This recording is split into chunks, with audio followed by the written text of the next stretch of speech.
What up, WeHo? West Hollywood is revving up for Valentine's Day, and I hope this year you find someone special.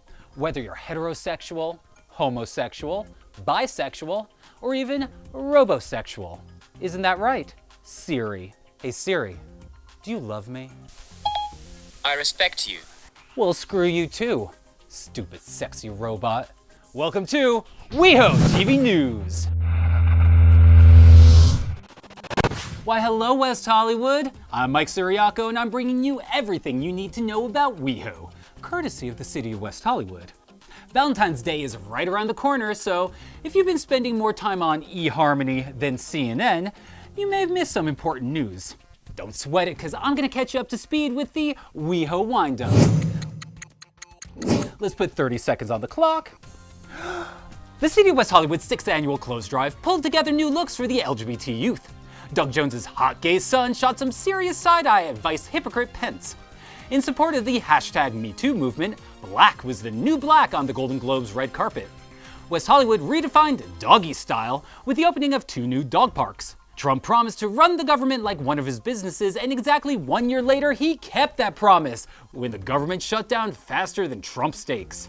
If only we knew who to blame. Well, if you say who gets fired, it always has to be the top. I mean, problems start from the top, and they have to get solved from the top, and the president's the leader. They talk about the government shutdown. They're going to be talking about the president of the United States. Hey Trump, maybe you should listen to that stable genius. And maybe you should trade in those gross old man tighty-whities for some fresh news briefs. The city of West Hollywood's poet laureate, Kim Dower, is following up on last year's I Sing the Body West Hollywood, a collaborative poem crafted from lines submitted from over 100 WeHoans, with a sequel entitled West Hollywood is for Dreamers. Like last year, all West Hollywood residents and visitors are encouraged to participate. Not you, Jewel. She knows what she did. On January 4th, the West Hollywood Library hosted a screening of Road Warrior, a film depicting a dark, post-apocalyptic world ravaged by nuclear aggression. Or, 2019. Also at West Hollywood Library, on January 6th, the Foundation for the AIDS Monument presented Go Figure, the Randy Gardner Story, an autobiographical one-man show featuring the iconic figure skater.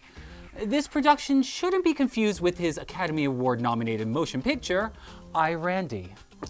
On January 13th, the city of West Hollywood officially opened 2 new dog parks. Canine members of the community and their human guardians are invited to come out and play.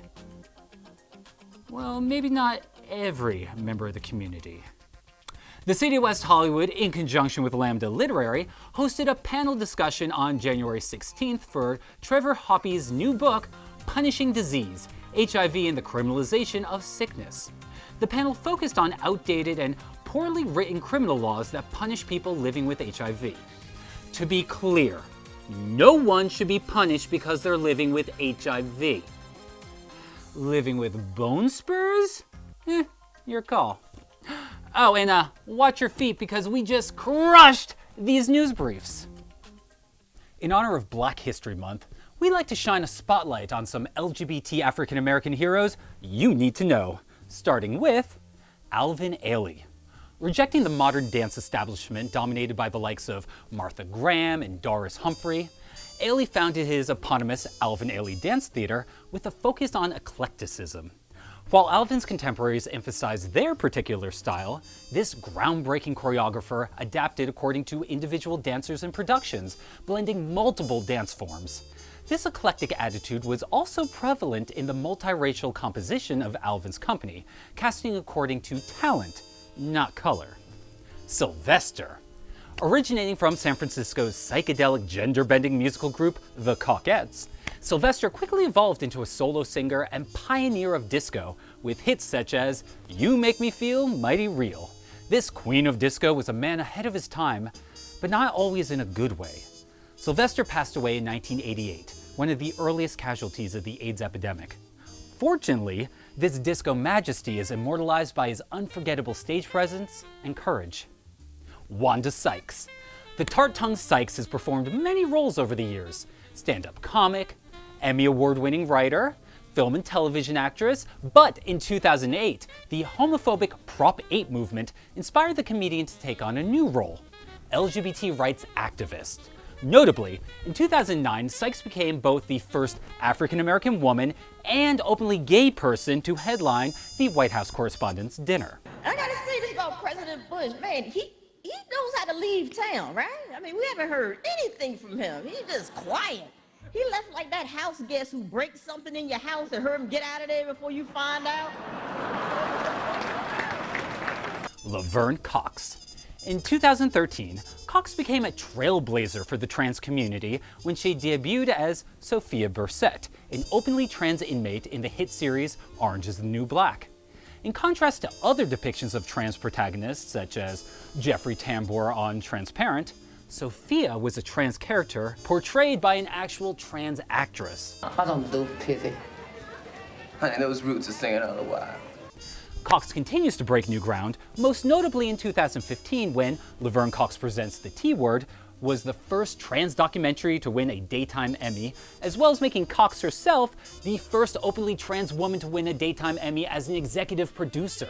Obviously, these are just a handful of the many openly LGBT African Americans who have made this country a better place in which to live. And it's important to point out that they made it better not only for the LGBT and African American communities, but for everyone, no matter their race or orientation. And when it comes to issues like race and orientation, the Academy Awards tend to be a cisgender straight white boys club.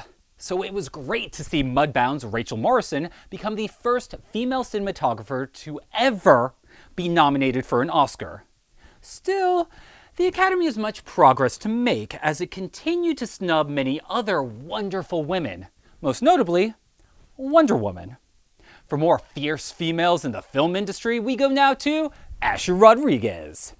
The Me Too movement and the Time's Up initiative have ripped the mask off sexual assault, harassment, and gender inequity in the workplace. Tonight's theme at Women in Film Shorts Night is Out From Under, which is a reminder to everyone about the importance of revealing hidden truths, no matter how uncomfortable the light may be. I'm Asher Rodriguez, and this is WeHoTV News. Women in Film is a nonprofit that seeks to advance and change the culture of the film industry through educational programming, mentoring, and advocacy. The evening's event included a screening of 6 shorts by a diverse group of Women in Film members. It's very important to represent this unique point of view, very different. In general, having women telling women's stories is very important. Women in Film's core mission is to transform the culture of the film industry. The reason I wanted to be a filmmaker was I never saw myself represented on TV, and I realized a while ago that it was never going to happen unless I made it happen.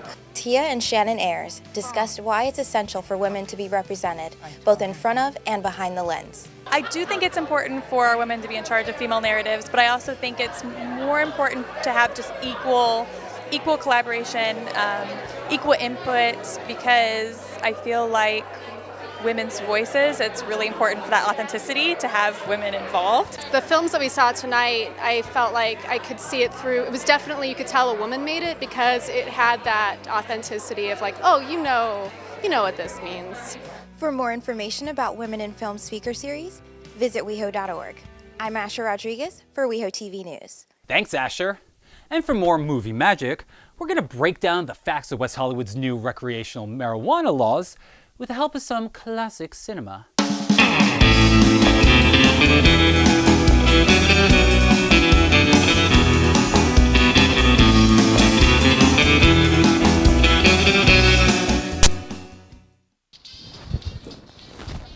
So tell me more about West Hollywood again. Okay, so what you want to know? Well, the weed there is legal, right? Yeah, it's legal, but it's not 100% legal. I mean, you can't just walk into Hamburger Mary's or out of a dispensary, roll up a joint and start puffing away. They want you to smoke at home, certain designated places. And those are the consumption areas, right, where cannabis can be bought and smoked legally on site? Okay, so it breaks down like this. It's legal to buy it, it's legal to own it, and if you're the proprietor of a dispensary, it's legal to sell it. It's legal to carry it, and it's legal to smoke at home if your landlord's cool with it. Oh man, I'm going. That's all there is to it. I'm going. Yeah, baby, you'd love it the most. You know what the funniest thing about West Hollywood is? What? It's the little differences. Like the same we got here, they got there, but there it's a little different. Example. Okay, so you know what they call a quarter pounder with cheese in WeHo? They don't call it a quarter pounder with cheese? No. They call an ostrich protein burger with vegan soy substitute hold the bun. Ostrich soy burger with vegan soy substitute hold the bun. Oh man.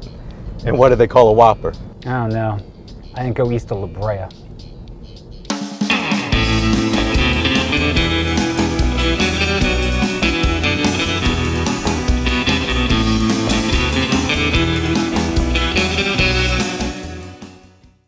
From the mean streets of WeHo to the bright lights of Paris, we go now to Nicatelli.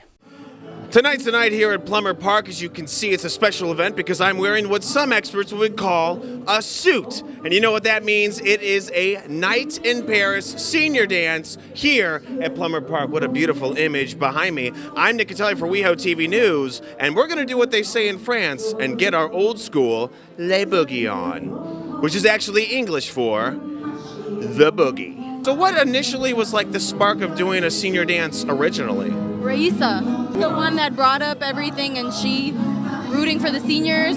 She brought the concept and then we brought it to life. This is probably better than my senior prom. And I'm not gonna lie, these people out there, they probably dance a lot better than the people that were at my senior prom.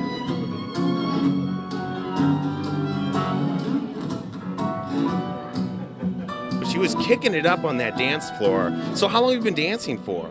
In the ballroom dance class 1 year. Okay. Only 1 year. Only 1 year? Oh, well, you did really good for there. Yes, in another dance classes for 8 years. Okay, because when I was watching, I was like, that looks like a ballroom dance out of like a Broadway Beauty and the Beast style Thank you, show. thank you. Did you steal moves from that show? No, Okay, that's okay. Those are all original? all original. Nice. And now, did you have kind of a hand on like setting this up and everything? No, that's West Hollywood. That's all staff from the Plummer Park. They did it, and that's we great appreciate it.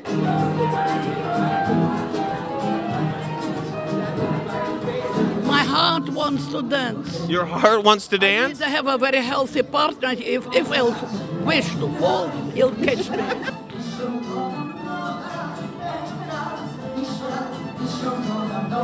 How do you top that? Well, we're having a fiesta in May, so we're going to take you south of the border. Okay, so is it going to be a senior south of the border or anyone south of the border? Senior. Okay, and what's the official date for that? It's going to be on Cinco de Mayo.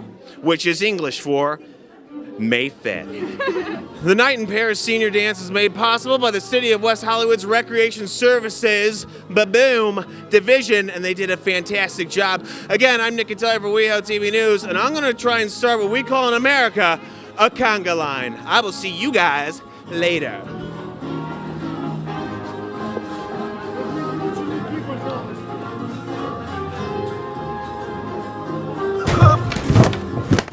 I'm good.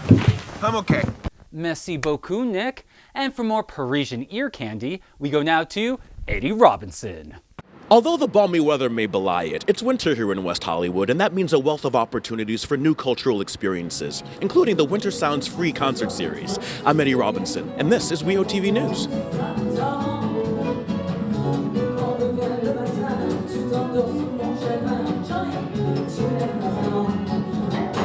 The City of West Hollywood recently hosted a performance by the band Paris Chanson as a part of the Winter Sounds free concert series. Held in the City Council chambers at the West Hollywood Library and presented by the City of West Hollywood's WeHo Arts program, the four multilingual singers shared traditional jazz standards in addition to classics in Russian, Italian, and other languages. We spoke with Julia Cantor from Paris Chanson to learn more about their work. So we are Paris Chanson. We perform French music with a Russian twist. We do original renditions of the most famous, beloved French songs, from Aznavour, Dessin, Piaf, all the way to contemporary artists like Zaz, and we add in wonderful Russian classics.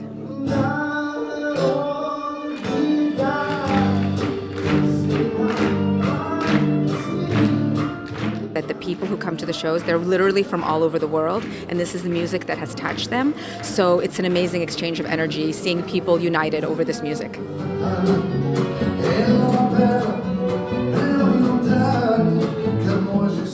I'm from French Martinique, so I don't get an opportunity to hear too much French music, which was nice to be able to do. In my country, it was very popular, and my mom likes this show, and this kind of music. Yeah, I like this music from when I was young, you know.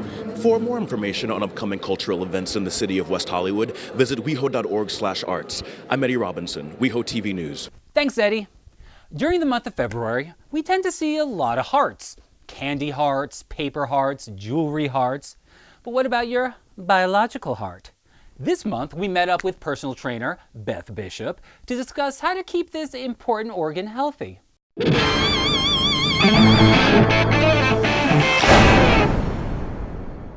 According to the CDC, 1 in every 4 American deaths is caused by heart disease, making it the leading cause of death to both American men and women. So, as part of February's Heart Health Awareness Month, we came here to Phoenix Effect to speak to Beth Bishop, a local personal trainer and a Paul Stark Warrior Award winner, to talk about how to keep our tickers in tip-top shape. Here we are with our girl, Beth Bishop. Thank you so much for having us here at the Phoenix Effect. Thank you for having me. So, this month is Heart Health Awareness Month, and so we'd like you to walk us through some heart-healthy exercises that would help WeHoans have healthier hearts. You got it. 3, 2, 1, go! All right. So, one of the things I like about you, you started your first marathon in college, correct? In college, yeah. And what motivated you to start running marathons?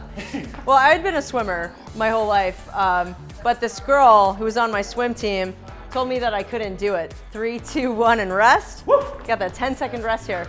So I did it to spite her. Phoenix Effect, this is our amazing gym. We've been open for 3 years now. We are a strength and conditioning studio. Just take a rest, oh my God. So we do functional group workouts. We have different classes on the strength and conditioning spectrum. So if you want to come in and you want to get like super ripped and super big, we've got a class for you, right? If you want to just get super cut and lean, we've got classes for that too. So no matter what your goals or your ability level, you can come in here and get the results you want. Bam! And down. Now, while I have you down here, I want to congratulate you on winning a Paul Stark Warrior Award a couple Thank you months so ago. much. Good, you get to rest.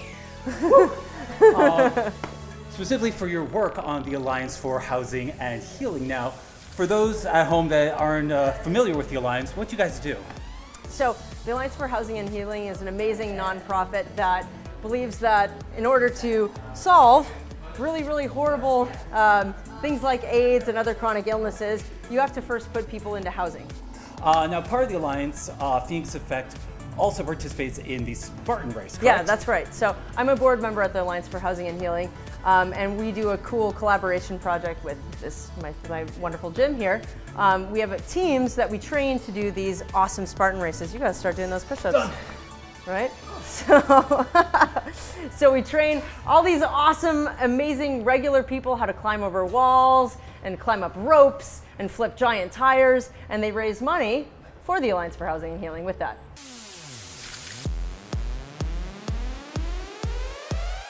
So a lot of your clients are living with HIV. Yep. Why is fitness so important for people living with HIV? For your health. I mean, why is it important for anyone, right? I don't really care what your status is. You need to condition your heart. You need to have lean muscle mass so you can be strong and live a good life. It's just higher quality of life, period. Longer lifespan, who doesn't want that? Thank you, Beth. You did amazing. Great job today. Yeah, thanks for pushing me. Thank you for having us here today. Now, if we want more information on Phoenix Effect, we go to PhoenixEffectLA.com, which will say that right here. Yeah. Right there. Hopefully you're not too tired. Oh, wordplay.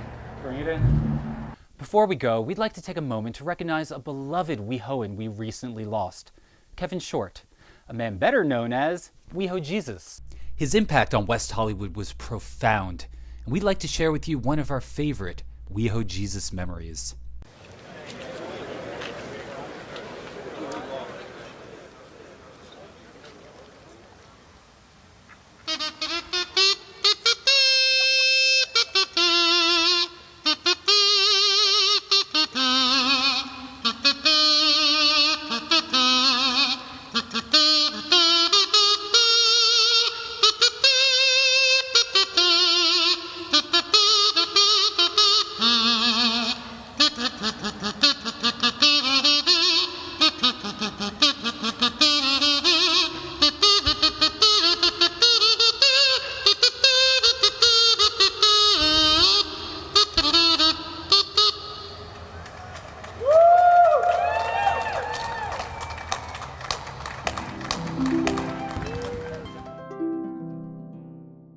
We'll be back next month with more news, noise, and nonsense. Until then, keep it cute, WeHo.